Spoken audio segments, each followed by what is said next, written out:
Hey guys. Alright, today we are talking about constant of proportionality. Make sure you write down everything you see and make sure you write down everything that I write down. Alright, so what is a constant of proportionality? Well, that is when two variable quantities have a constant ratio. Now remember, if they're going to have a constant ratio, they are going to form a line. So in this graph right here, this is a linear equation because it's forming a line. So it's got that constant ratio. Now, a linear relationship is proportional when it passes through the origin. So we've been working with linear relationships these past couple weeks, but what makes it special and makes it proportional is that it passes through the origin. So in this specific graph, this line passes through the origin, which is 0, 0. So a little trick to remember that. The word proportional has two letter O's. Think of that as 0, 0. So it's proportional because it passes through those two zeros. Now let's look at this graph over here. This graph is not proportional. It is not passing through that origin. It's not passing through 0, 0. All right. Now, we have to actually solve for a constant of proportionality, and that's pretty simple. All we're going to do is we're going to take a y value and divide by its corresponding x value. So here we see 50 divided by 1. That is representing this point right here.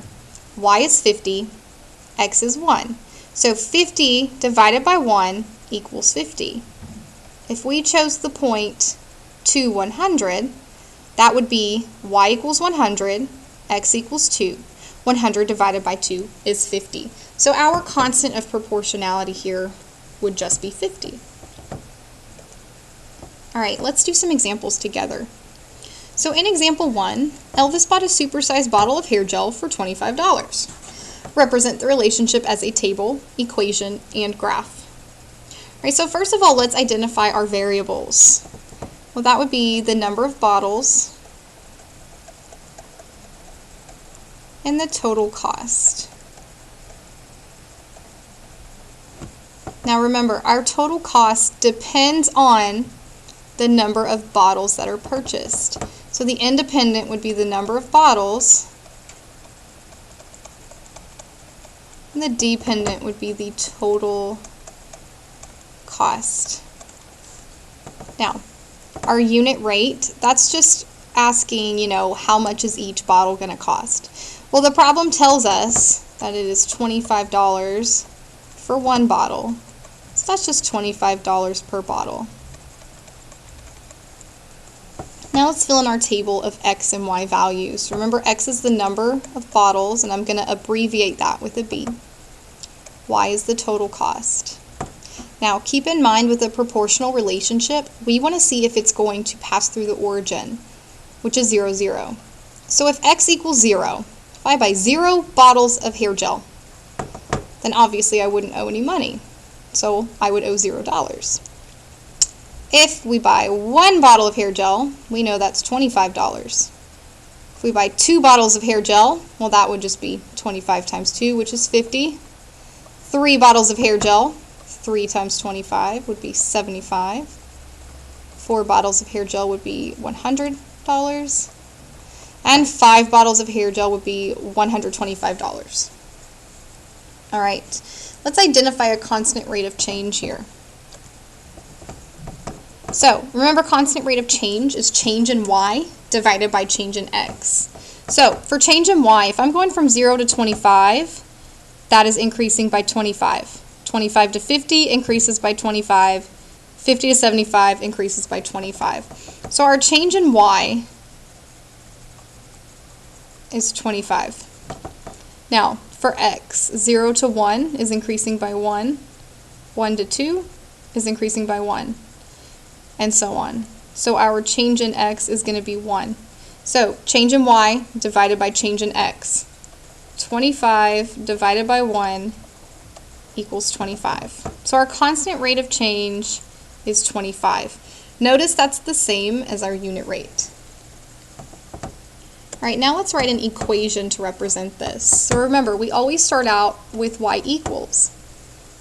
And we notice that our constant rate of change It's the same number we see in front of x. So our constant rate of change is 25. So that means y equals 25x. Now, we don't know if we need to add anything yet, so let's just check and see if this equation works with what we have in our table. 0 times 25 is 0. 1 times 25 is 25. 2 times 25 is 50. And that is going to work for the rest. So our equation is simply total cost equals 25 times the number of bottles. Y equals 25x. So now we want to graph that. Notice I have already numbered the x and y axes on my graph. Y is going all the way up to 125, so I numbered by 25s here.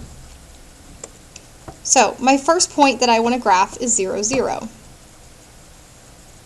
Right, then I want to do 125, 250, 375, 4 100, and 5 125.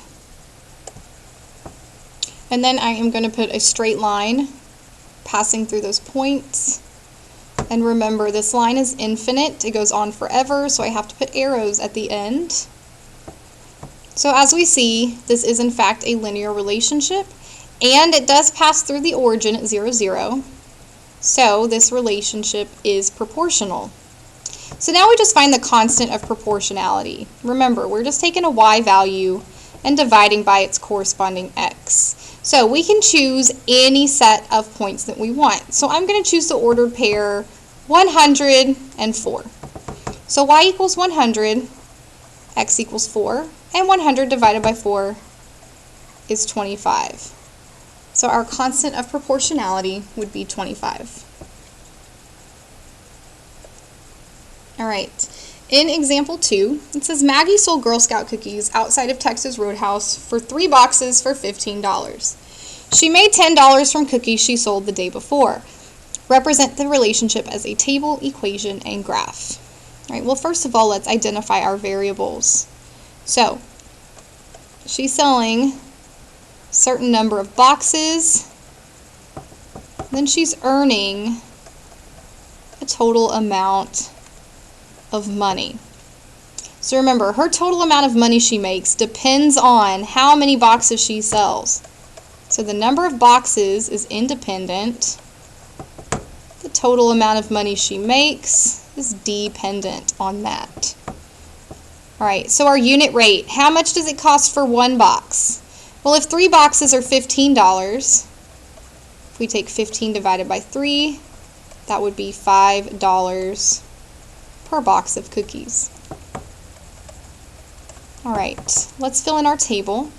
Remember, x is the number of boxes, and I'm going to abbreviate that with a b. Y is the total amount of money she makes. Now keep in mind, Maggie made $10 the day before.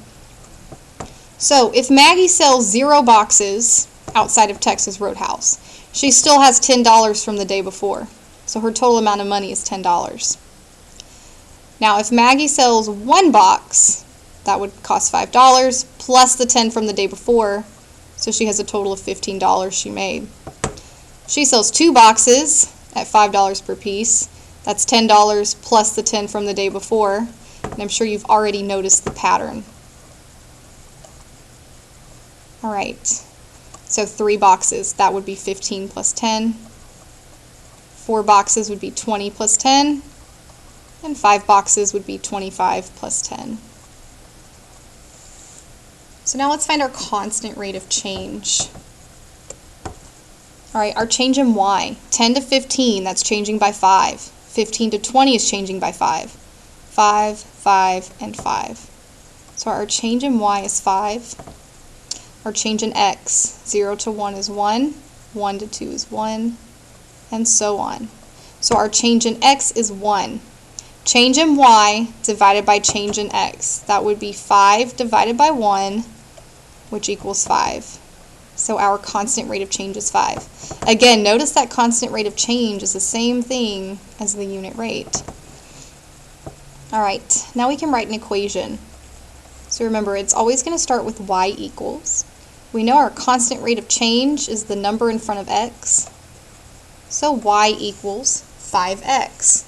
Now let's keep in mind, Not only does she make $5 per box that she sells outside of Texas Roadhouse, but she already had $10 from the day before.